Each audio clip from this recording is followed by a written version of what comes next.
We will begin tonight with the presentation of 2 Lifetime Achievement Awards given by the National Book Foundation. First up, we have the 2025 Literarian Award for Outstanding Service to the American Literary Community, presented in recognition of the honoree's dedication to expanding the audience for books and for reading. Past recipients include Dr. Maya Angelou, Carolyn Reedy, and Paul Yamazaki. Today's recipient is a fearless champion for books, writers, and readers. I said readers. I read the word readers and I said readers. That feels like a special kind of irony.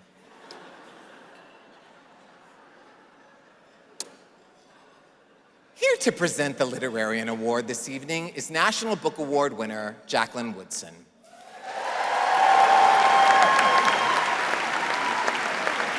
Jacqueline Woodson is the author of 40 books for young people and adults and is the founder of Baldwin for the Arts, a residency serving writers, composers, and artists of the global majority. It gives me great pleasure to welcome to the stage Jacqueline Woodson.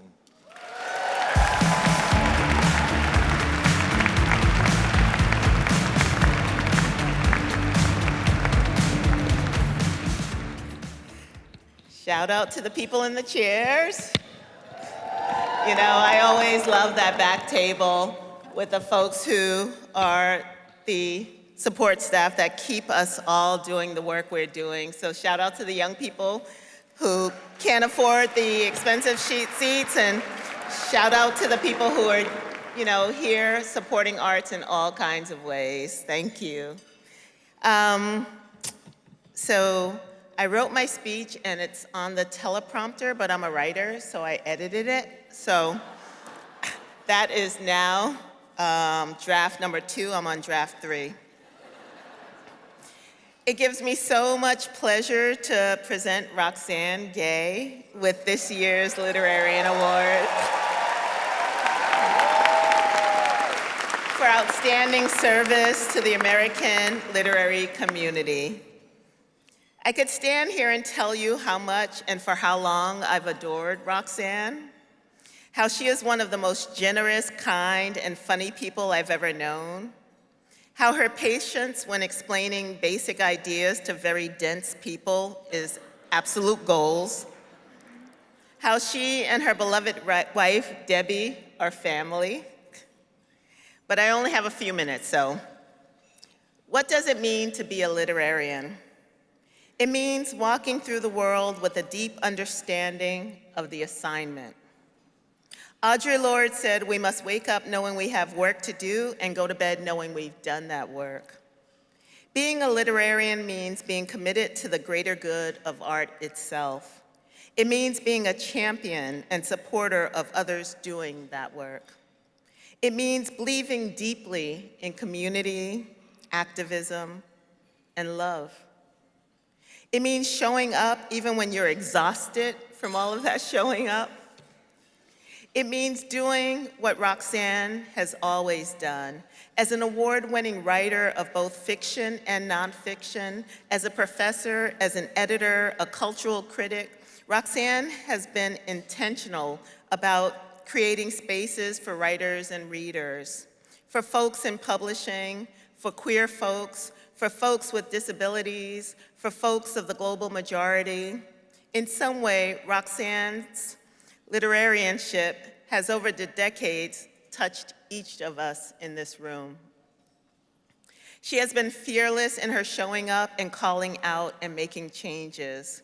She has led by example, used her platform to get so many folks into the rooms like this one. Through her imprint at Grove Atlantic, Roxane Gay Books, through her service as an editorial mentor for aspiring publishing professionals, through her newsletter, The Audacity, where along with her own work, she publishes the work of emerging writers.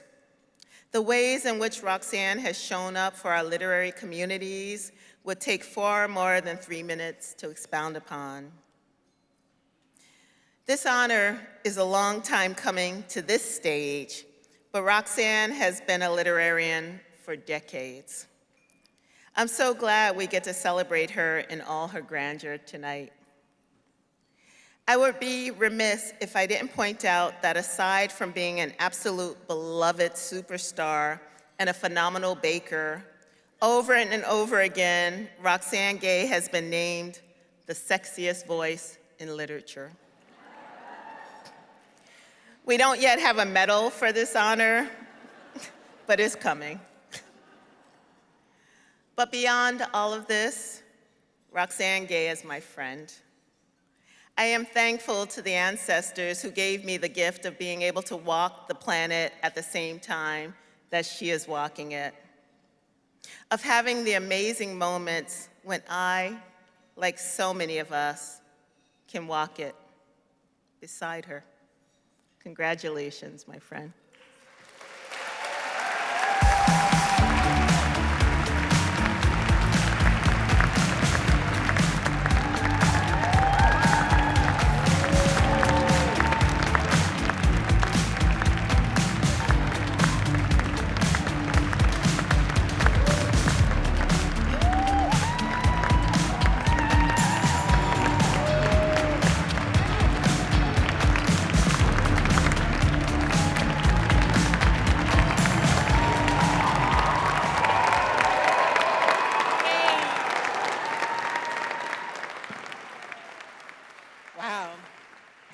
I love a medal.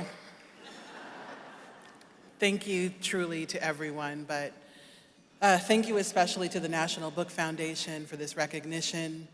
I will say at 51, it feels a bit soon to be, to be honored for a lifetime of achievement, but I am grateful for my literary contributions to be recognized in this way. While writing is a solitary endeavor, getting that writing out into the world is not so. And so I also want to thank my parents, Michael and Nicole Gay, who encouraged me to become a doctor, lawyer, or engineer, the Haitian trifecta. But they also took me to the library constantly, and they got me my first typewriter, and they believed that I had important stories to tell, important stories that were worthy of hearing. I want to thank my agent, Maria Massey, who asked me what I wanted to do, and I said, quit my job, and she made it happen. And my editors, Maya Zeev, Amy Hunley, Emily Griffin, and Elder Roeder, most of whom are here today, and who have all helped shape my books into a body of work I am very proud of. Thank you. And of course, thank you to my wife, Debbie Millman, who is my first and most trusted reader, who tells me the truth, unfortunately, and is my best friend, and so much more than words could ever express. Thank you. She's great. In 2012, I was curious about how many books by writers of color were being reviewed by the New York Times. I wanted numbers because whenever writers of color tried to articulate the biases that we face in the publishing industry, to say nothing of the world writ large, we were and still are often dismissed. We're told things are so much better. On social media in particular, then and now, there has been so much rhetoric about how only marginalized writers are being published or getting representation or receiving publicity despite verifiably overwhelming evidence to the contrary. When people who are used to having their entitlements satisfied encounter rejection, it's all too easy for them to blame it on marginalized people. So, back in 2012, with my graduate assistant Philip, we went through all of the book reviews in the New York Times for 2011.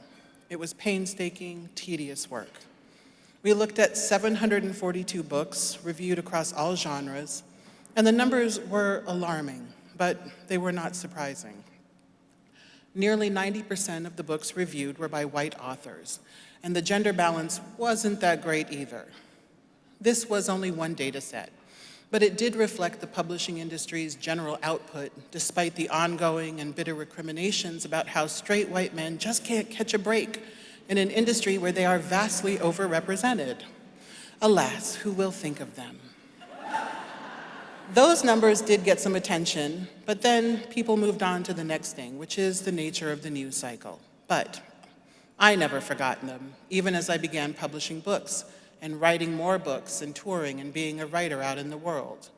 I remembered those numbers as I met emerging writers who wanted to know if they had a fighting chance against such overwhelming odds.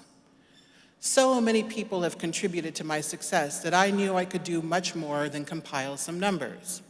And so in whatever ways I could and can, I started working to support other writers, whether through mentorship or getting companies to fund fellowships for writers, or starting new publishing ventures where writers will be paid fairly for the work of writing.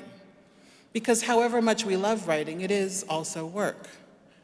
Most of the things I do aren't glamorous or exciting, and you'll never learn about them because I don't need or want the attention. It is a privilege and a joy to be able to both write my own stories and support other writers in writing theirs. The thing about publishing is that it's hard, no matter who you are. It takes a relentless work ethic.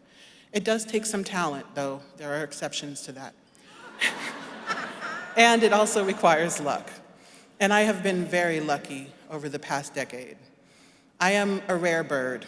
I have only had great experiences with my publishers. Grove Atlantic, that publishes my fiction, HarperCollins, that publishes my nonfiction, and Penguin Random House, that does this and that. I have been treated with respect, my work has been edited with care, and my work has been supported with robust marketing and publicity. I take none of this for granted.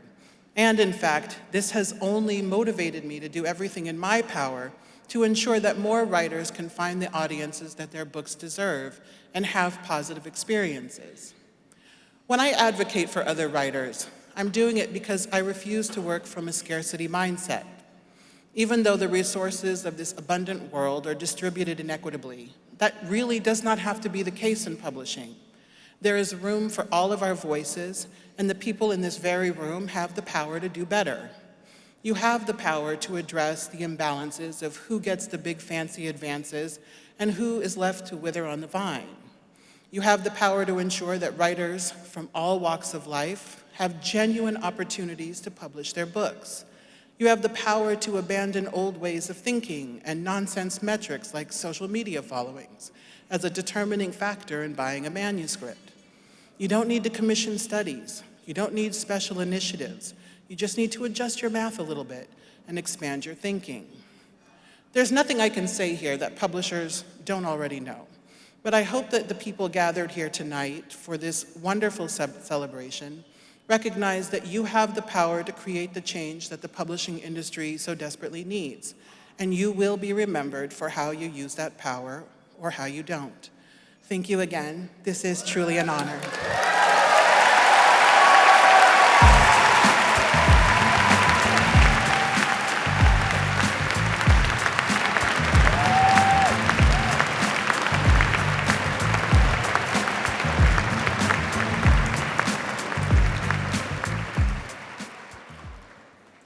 Not wrong about the sexiest voice.